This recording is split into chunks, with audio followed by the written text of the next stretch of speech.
वज़ीर-ए-आज़म शहबाज शरीफ और opposition leader राजा रियाज की निगरान वज़ीर-ए-आज़म के नाम पर मशावरत असली या जाली? मामले के पीछे कुछ और है या चिलमन के पीछे कुछ और छुपा है? क्या जनरल राहील शरीफ पाकिस्तान के अगले निगरान वज़ीर-ए-आज़म आ रहे हैं या फिर निकाहनामा किसी और को दिखाया जा रहा है और दुल्हन कोई और ले जाएगा? ये सारी कहानी है क्या? हक़ाइक़ हम आपके सामने रखते हैं।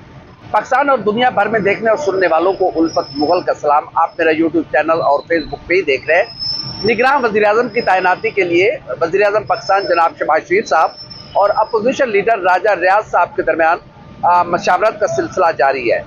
आज अहम मुलाकात हुई वज़ीर-ए-आज़म और अपोजिशन लीडर के दरमियान, और जो तस्वीर मैंने देखी उससे मैंने क्या अखज़ किया, मुझे 3 चीज़ें उस तस्वीर में से नज़र आई हैं।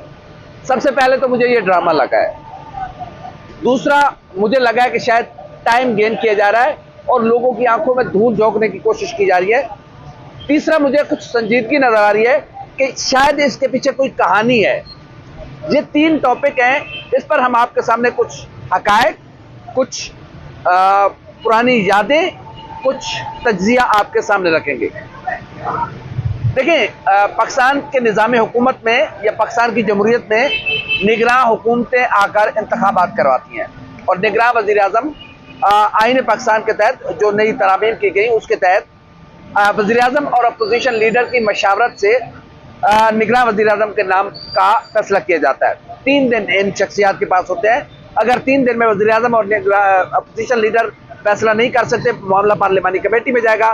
पार्लियामेंट कमेटी फैसला ना कर सकी 24 घंटों में, तो फिर मामला इलेक्शन कमीशन ऑफ पाकिस्तान की पास जाएगा। अब हम आपके सामने माजी रखते हैं। राजा रियाज ज़ाहिर अपोजिशन लीडर का बहुत बड़ा रोल होता है, लेकिन माजरत के साथ राजा रियाज साहब जैसे इंसान से कुछ क्रेडिबिलिटी की तवक्को नहीं की जा सकती, कुछ ऐसी चीज़ की तवक्को नहीं की जा सकती कि इतने अपराइट आकर राजा रियाज जो है वो वज़ीर-ए-आज़म शहबाज शरीफ साहब से, जो पाकिस्तान मुस्लिम लीग नून के सदर भी हैं, उनके साथ निगोशिएशन करेंगे और उनसे कहेंगे नहीं जी नहीं, ये जो आपके 3 नाम है ना, मुझे इन पे एतराज़ है, आप मेरे 3 नामों में से कोई एक नाम लें। मुझे तो कम से कम राजा रियाज जैसे बंदे से ऐसी कोई तवक्को नहीं है। उसकी वजूहात है। देखिए, जब इमरान खान का साथ छोड़ रहे थे राजा रियाज, तो राजा रियाज इस शर्त पर मुस्लिम लीग नून में गए थे कि उन्हें मुस्लिम लीग नून का टिकट दिया जाएगा और अगले इलेक्शन में लड़वाया जाएगा। उस वक्त मुस्लिम लीग नून का ग्राफ, शायद राजा रियाज को लग रहा था कि मैं मुस्लिम लीग नून में आ गया, मेरी सियासत भी बच जाएगी, मैं फिर जीत जात के असम्बली में आकर बैठ जाऊंगा। लेकिन हालात ऐसे बदले कि अब राजा रियाज खुद से मायूस नजर आते हैं। दूसरा, राना सनाउल्लाह साहब के साथ जो घेरा था राजा रियाज को, वो राना सनाउल्लाह साहब ने घेरा था। नवाब शेर वसीर और राजा रियाज ने राना सनाउल्लाह साहब से एक ये गारंटी ली थी, पैसे लिए होंगे, बिके होंगे, मफादात कुछ भी होगा, मुफ्ते में कोई नहीं किसी के साथ जाता। कोई कहना कि अल्लाह वालों राजा रियाज साहब इमरान खान का साथ छोड़कर ये बगावत में उतरे थे, तो ये आपकी गलत फहमी है। अल्लाह वालों कोई किसी के साथ नहीं करता। ये लोग तो बगैर मफाद के किसी का सलाम नहीं लेते। तो राजा रियाज ने एक ही शर्त रखी थी, और आपको याद होगा कि उन्होंने जब इंटरव्यू दिया था मुख्तलिफ मीडिया चैनल्स को, तो उन्होंने इमरान खान का साथ छोड़ने की मुख्तलिफ वजूहात के साथ इस बात का एतराफ़ किया था कि मैं अगला इलेक्शन पाकिस्तान मुस्लिम लीग नून के टिकट पर लड़ूंगा। आप सोचें कि जिस शख्स को कल मुस्लिम लीग नून का टिकट चाहिए होगा, वो निगरान वज़ीर-ए-आज़म पे बैठकर निगोशिएट करेगा, राजा रियाज करेगा। दूसरी बात यह कि शहबाज शरीफ साहब के टिकट के साथ, साइन के साथ टिकट जारी होना है। मुस्लिम लीग नून के सदर शहबाज शरीफ साहब है। जहाँ चाय पिद्दी और चाय पिद्दी का शोरबा, अब राजा रियाज बैठ के नेगोशिएशन करेंगे। वाह रे वाह, क्या हो गया। एक तो मुझे ये मुसलसल जो आज वो मुनाफिकाना अंदाज में राजा रियाज मुस्कुरा रहे थे और शहबाज शरीफ साहब का सलाम ले रहे थे, मुझे तो ये टोटल फेक ड्रामा लगा है। दूसरी इसकी तस्वीर अगर देखी जाए तो शायद ये 48 घंटे खींच कर कोई ऑर्गेनिक होने का ड्रामा कर रहे हैं। तो देखें जी, निगरान वज़ीर-ए-आज़म का जो नाम पर जो फैसले थे या जो निगोशिएशन थी, वो ऑर्गेनिक थी। ऑर्गेनिक इसलिए कि 3 दिन मुशावरत होती रही और आखिरी लम्हे में जाके फैसला हुआ। ये भी ड्रामा होगा, ये ज़हन में रखिएगा। हम आपके ज़हन में इसलिए डाल रहे हैं कि इस निगरान वज़ीर-ए-आज़म की तैनाती इंतहाई अहम तरीन है। पाकिस्तान की तारीख की अगर कोई अहम तरीन तैनाती है तो वो ये है। उसके बहुत सारे प्रॉस्पेक्टस हैं, वो अब भी हम आपको आने वाले कुछ दिनों में बताएंगे कि ये क्यों अहम है। मुझे ऐसा लग रहा है कि शायद दूसरा इसका अगर तस्वीर का रुख देखा जाए तो ये ड्रामा है, टाइम गेन करके आखिरी 48 घंटे के आखिरी घंटों में फैसला कर लिया जाएगा। तीसरी, मुझे इसमें कुछ थोड़ी सी कहानी नजर आ रही है कि अगर वाकई राजा रियाज साहब निगोशिएशन कर रहे हैं तो फिर ये एस्टेब्लिशमेंट के दिए हुए नाम है।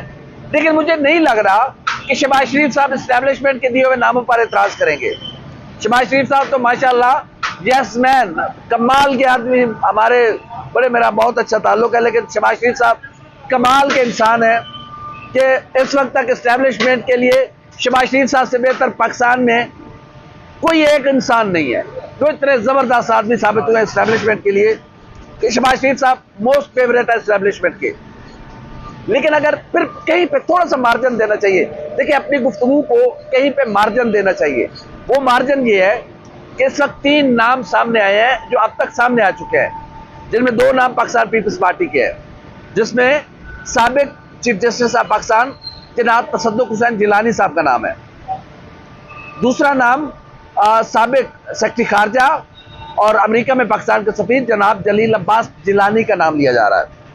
ये नाम मोस्ट फेवरेट है। हफीज पाशा साहब का नाम भी लिया जा रहा है। ये 3 नाम तो आ गए जो अब ओपन सीक्रेट है। मेरी इतलात के मुताबिक ये तीनों नाम नहीं है। मेरी इतलात के मुताबिक जनाब रजा बाकिर का नाम हो चुका हुआ है फाइनल। रजा बाकिर साबिक गवर्नर स्टेट बैंक, जो भी निगरान वजीर आजम आएगा मेरी इतलात के मुताबिक वो या तो साबिक बैंकर होगा या फिर साबिक एस्टेब्लिशमेंट का चीफ होगा। उसकी वजह ये है, मुआशी तौर पर जो पाकिस्तान के हालात है वो सबके सामने है। डॉक्टर शमशाद अख्तर जो है वो साबिक गवर्नर स्टेट बैंक, उनका नाम भी है। डॉक्टर इशरत हुसैन साहब का नाम भी लिया जा रहा है। रजा बाकिर साहब का नाम मोस्ट फेवरेट है इस वक्त तक। बाकी नीचे क्या मामला बनते हैं वो अलग बात है, लेकिन इस वक्त तक की ये सारी सिचुएशन है। तीसरा एक नाम और भी हो सकता है, इस बात की भी तवक्को है कि वो चीज सामने आए, जैसे कल एक सोशल मीडिया पे चल रहे थे कि शायद जलील अब्बास जिलानी ने कहा है कि निकाह नामा हम सबको दिखाया जाएगा, दुल्हन कोई और ले जाएगा। तो इसके पीछे भी एक कहानी है। यह भी कहा जा रहा है कि शायद साबिक चीफ ऑफ आर्मी स्टाफ जनाब राहील शरीफ साहब अगले निगरान वजीर आजम हो। राहील शरीफ साहब ने अपना टेन्योर एक अपराइट जनरल के तौर पर गुजारा, एक कमाल सोल्जर के तौर पर उन्होंने अपना टेन्योर गुजारा। लेकिन यह भी हमें तवक्को है, अगर राजा रियाज वाकई कहीं पे हल्के फुल्के अपोजिशन लीडर का किरदार अदा कर रहे हैं तो फिर यूं समझ लें कि मामला जनरल राहील शरीफ के नाम पर अड़ा है, क्योंकि मुस्लिम लीग नून हमारी इतलात के मुताबिक जनरल राहील शरीफ के नाम पे एग्री नहीं होगी। उसकी बहुत सारी उसके पीछे कहानी है। अगर ये है तो फिर बड़ी लंबी कहानी है, फिर बड़ी मजेदार कहानी है, और इस कहानी का हर रुख, हर सीन आपके लिए यादगार होगा, मेरे लिए यादगार होगा। तो मुझे तो ये सारा ड्रामा लग रहा है, लेकिन हमने तस्वीर के तीनों रुख आपके सामने इसलिए रखे हैं कि हकायक आपके सामने हो, तारीख आपके सामने हो। राजा रियाज साहब को मैं देखता हूं तो फिर मुझे सारी कहानी गलत लगती है कि मुझे कमाल कतई यकीन नहीं है, क्योंकि ये शख्स काबिल एतबार शख्स नहीं है। इनके बारे में है कि मैंने नोट दिखा मेरा मूड बने। राजा रियाज साहब वो है जो नोट दिखाएगा, इनका मूड उसी पे बनेगा। लेट्स सी क्या होता है। बहरहाल निगरान वजीर आजम के नाम पर अभी तक इत्तफाक नहीं हो सका, ऑर्गेनिक क्ली तो नहीं हो सका, आर्टिफिशियल भी कहे तो नहीं हो सका। जो भी चिलमन के पीछे जो भी छुपाया जा रहा है कुछ खास है, और जब चिलमन से पर्दा हटेगा आप भी हंसेंगे, मैं भी हंसूंगा। हमारी वीडियो आपको कैसी लगी? लाइक करें, कमेंट करें, सब्सक्राइब करें, बेल आइकन के बटन दबा ताकि जो भी हमारी वीडियो आए वो सबसे पहले आप तक पहुंचे। अल्लाह हाफ़िज़।